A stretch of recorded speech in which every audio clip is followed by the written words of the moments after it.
करो सुप्रेम प्रणाम।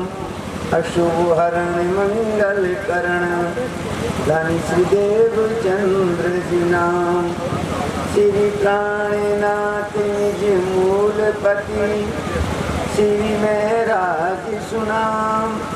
श्री तेज कुंवर श्यामा युगल को पल पल करूं प्रणाम। श्री तेज कुंवर श्यामा युगल को पल पल करूं प्रणाम। प्रणाम करूं सब साथी को जो कोई ते बैठा होए। प्रणाम करूं सब साथी को जो कोई देश विदेश राय बाट में जो मिले। ताको कहियो ये संदेश, ताको कहियो ये संदेश।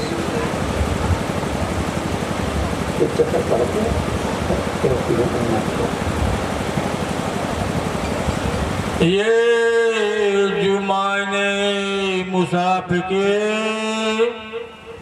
सो मेहदी बिना न हो। सो साहिब ने ऐसा लिखा और क्यों कर सके कोई, और क्यों कर सके कोई।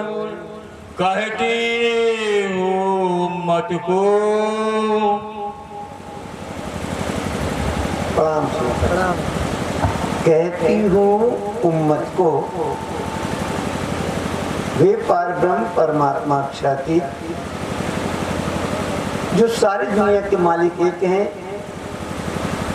सारी दुनिया की जगत जीवों के कल्याण के लिए खुलासा ग्रंथ प्रकरण 16 सूरत में जानकी तोला का प्रकरण। इस प्रकरण के अंदर हमारे समाज में मानसिकता क्या है, जिस जगत में हम लोग बैठे हैं ये सच्चाई है, वो सत्य बहुत कड़वा होता है। दुनिया कहती तो है कि एको गम द्वितीयो नास्ति, परमात्मा एक है, पर परमात्मा को जानती नहीं है। दुनिया इस संसार के संचालन करने वालों को, 14 लोक के ब्रह्मांड के नायक को, मालिक को, उनके अंदर जो उनके कार्य करने वाले हैं उनको जानती है।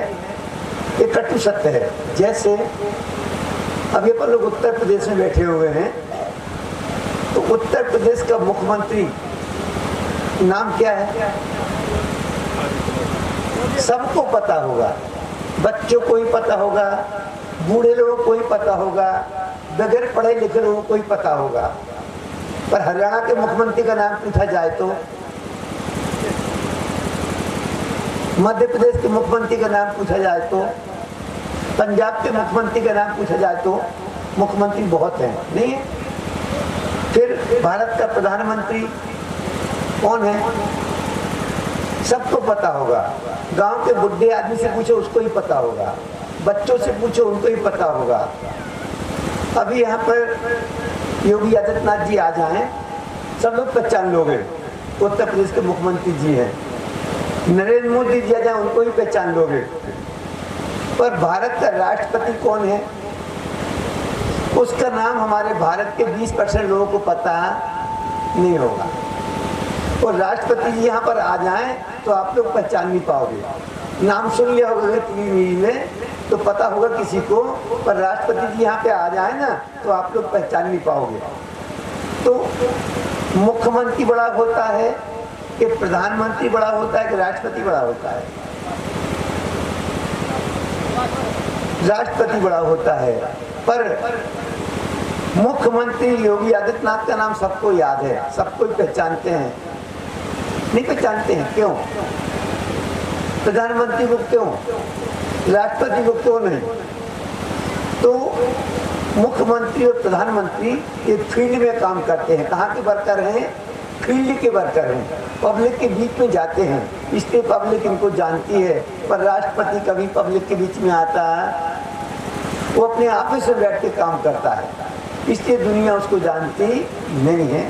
तो जिस संसार में हम बैठे हुए हैं ये नासवान जगत है, 14 लोगों का ब्रह्मांड, इसको क्षर जगत बोलते हैं। इसके ऊपर है अक्षर जगत और उसके ऊपर है पारब्रह्म परमात्मा अक्षरातीत, जिसको महामती स्वयं ने सीधे शब्दों में कह दिया कि हद पार बेहद है, बेहद पार अक्षर, अक्षर पार वतन जानिए गए। इसी बात को गीता के अंदर कृष्ण जी अर्जुन से कहते हैं। कृष्ण जी अर्जुन से गीता जी का 15 नंबर का अध्याय पुरुषोत्तम योग 16-17 नंबर के श्लोक में कहते हैं क्षरा सर्वाणी भूतानि कूटस्थ अक्षर उच्यते उत्तम पुरुष अन्य। ये अर्जुन, इस संसार में 3 प्रकार के पुरुष हैं, क्षर, अक्षर और अक्षरातीत। उन परमात्मा को जानता नहीं है तो उन पारब्रह्म परमात्मा अक्षरातीत ने जो सारी दुनिया के मालिक हैं उनको सबकी चिंता है। तो समाज में मानसिकता क्या है? अभी यहाँ पर नाचने वाली आ गई होती ना, कोई नाचने वाली आ गई होती, पूरा गांव आ गया होता। ऑर्केस्ट्रा पार्टी आ गई होती तो पूरा गांव आ गया होता। किसी की बेटी की शादी होती, बेटे की शादी होती तो पूरा गांव, कोई जादू दिखाने वाला आ गया होता तो पूरा गांव आ जाता। पर पंडाल लगा है, लोग तो नहीं आ रहे। लोगों की मानसिकता क्या है कि तो प्रणामी धर्म का कार्यक्रम चल रहा है, अपन को क्या लेना देना है।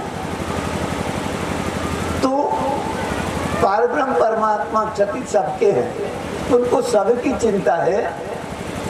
तो वास्तव में जो ये ब्रह्म ज्ञान आया और जो ब्रह्म सृष्टियों का संसार में आगमन हुआ, ये काय के लिए हुआ कि दुनिया के लोगों को पता नहीं। जब से सृष्टि बनी, जब से सृष्टि की उत्पत्ति हुई, तब से आज तक कोई जीव इस भव से पार नहीं हुआ। और जीव 84 लाख की योनियों के चक्कर में पड़ा हुआ, पुनरपि जननम पुनरपि मरणम जठराग्नि शयनम, बार बार जन्म ले रहा है, नरक के कुंडों में जा रहा है, मृत्यु को प्राप्त हो रहा है और फिर जन्म ले रहा है। ये इतना असहनीय कष्ट है कि शायद हमें पता नहीं है। तो श्रीमद्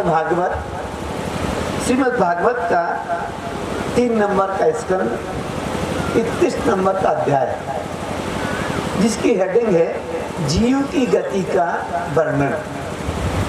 जीव की गति का वर्णन, उसमें वर्णन आता है कि जब गर्भ में मांस का पिंड होता है, 3 महीने तक वो मांस का पिंड होता है। जब वो 3 महीने का मांस का पिंड बन जाता है तब उसमें जीव प्रवेश करता है। 4 महीने और हो जाते हैं, 7वें महीने में उस जीव के अंदर परमात्मा एक बुद्धि रूपी वायु प्रवेश करवाता है। जैसे ही बुद्धि रूपी वायु प्रवेश करती है, वो जीव प्रार्थना शुरू करता है कि हे परमात्मा, मैं इस नरक के कुंड में पड़ा हूँ, मुझे इस नरक से एक बार निकाल दो और निकालने के बाद तेरी इतनी भक्ति करूँगा कि दोबारा मुझे इस नरक में ना आना पड़े। तो कहते हैं कि परमात्मा को रीझ भजो या खींच, पर खेत में कैसा भी डालो, उल्टा सीधा बीज। किसान जब खेत में गेहूं बोता है ना, तो एक एक गेहूं को ऐसे नहीं बोता है, वो तो जुताई करता है और गेहूं को छिटक देता है और बाद में कांटा लगा के पानी लगाता है, तो फसल होती है कि नहीं होती है। जिस तरह से फसल होती है उसी तरह से भक्ति हो सकता। कुछ लोग पंडाल में मजबूरी में बैठे हों, तो गुप्ता जी ने कार्यक्रम किया है, दिनेश भैया ने कार्यक्रम किया है, श्याम भैया ने कार्यक्रम किया है, 2 बार बुलाने के लिए आए थे, हमको चलना पड़ेगा। कुछ लोग मजबूरी में आए होंगे, कुछ लोग फॉर्मेलिटी करने के लिए आए होंगे, नहीं आए होंगे। तो परमात्मा को किसी रूप में भजा जाए, उसका फल मिलता है और मिलता है। कभी भक्ति बेकार जाती, धर्म के लिए आपने एक कदम उठाया, वो कभी बेकार जाता नहीं है, उसका रिगार्ड आपकी लाइफ में आपको कहीं ना कहीं मिलेगा मिलेगा और मिलेगा। क्योंकि परमात्मा किसी का ऋण कभी बाकी रखता नहीं है। संत मिलन को जाइए, संत मिलन को जाइए, तज मिथ्या अभिमान, ज्यों ज्यों पग आगे धरे, त्यों त्यों तीर्थ समान। आप धर्म के लिए घर से कदम उठाते हो, वो कदम आपका तीर्थ बन जाता है। वो 2 महीने जीव गर्भ में प्रार्थना करता है कि परमात्मा मुझे निकाल दो, परमात्मा की कृपा होती है। 2 महीने की भक्ति से, 2 महीने की प्रार्थना करने से परमात्मा की कृपा उस जीव के ऊपर होती है। और जीव उस गर्भ में परमात्मा की कृपा से एक वायु प्रवेश करती है, जिसको पिसीतु की वायु बोलते हैं। वो वायु प्रवेश करती है और जीव 9वें महीने में बाहर निकलता है। पर जैसे ही वो बाहर निकलता है, उसे करना क्या चाहिए? क्या करना चाहिए? परमात्मा की भक्ति करना चाहिए। पर वो भक्ति नहीं करता है। 3 बार कहता है, माताओं को पता होगा, जब बच्चा रोता है ना तो क्या कहता है पता है? 3 बार कहता है, पहले धीरे से कहाँ, फिर थोड़ी बार से कहाँ, और तिलक कहाँ, कब, किससे क्या कहा था, और भूल जाता है। और माँ का स्तन भूल के दूध ढूंढना शुरू करता है। और जैसे ही बड़ा होता है, संसार में पग आगे बढ़ाता जाता है। इसको महामती प्रणा जी ने कहा है कि जब से सूरज दृष्टि लेत अंधेरी घेर, जीव पशु पक्षी आदमी सब फिरे आके फिर। उसने गर्भ से जन्म लिया, बाहर निकला और माया के चक्कर में शुरू हो गया। करना क्या था उसको? परमात्मा की भक्ति। तो जो 84 लाख योनि भोगने के बाद उस जीव को मनुष्य तन मिला, उसका एक सार एक साधु ने, एक महात्मा ने अपने सीधे साधे शब्दों में लिख दिया। सब सुना भी होगा आप लोगों ने, पढ़ा भी होगा और आप लोगों को याद भी होगा। देखो कितनी ऊंची बात है 2 शब्दों में कि आए थे हरि भजन को, आए थे हरि भजन को और ओटन लगे कपास। 84 लाख योनि भोगने के बाद उस जीव को मनुष्य तन मिलता है, काय के लिए? परमात्मा की भक्ति के लिए। पर आदमी क्या करता है? जिसके लिए जन्म मिला वो नहीं करता है। जो नहीं करना है वो करता है।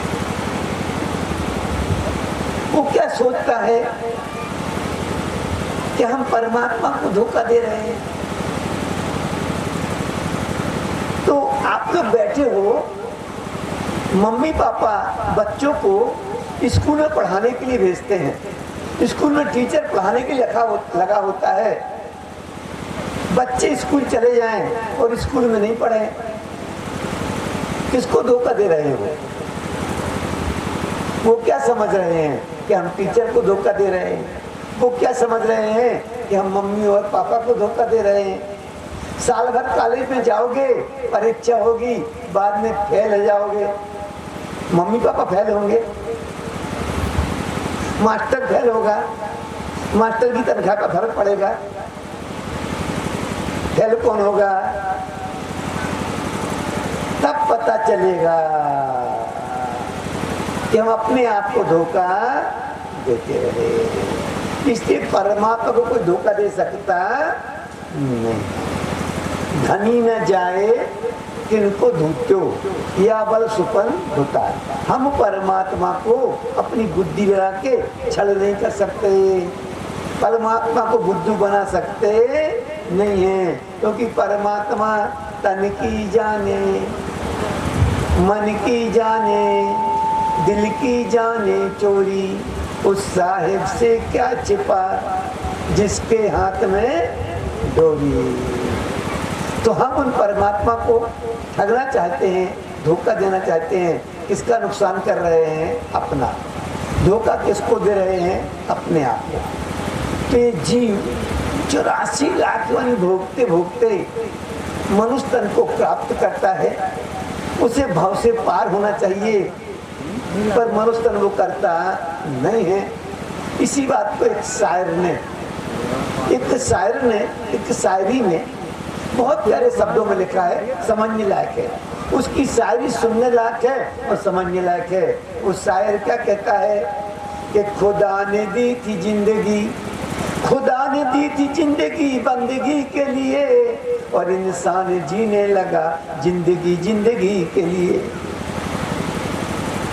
हमें मनुष्य तन काय के लिए मिला है? परमात्मा की भक्ति करने के लिए। पर हम क्या करते हैं? खेत से फुर्सत नहीं है, दुकान से फुर्सत नहीं है, नौकरी से फुर्सत नहीं है, बाल बच्चों से फुर्सत नहीं है। तो हम जो 84 लाख योनि भोगने के बाद सुनहरा शुभ अवसर मिला है, इसको गंवा रहे हो।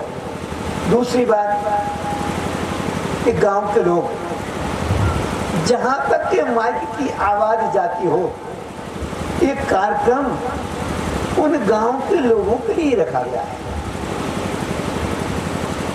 वो ये ना सोचें कि प्रणामी धर्म का कार्यक्रम है, ये उनके कार्यक्रम, उनके कल्याण के लिए कार्यक्रम रखा गया है। क्यों?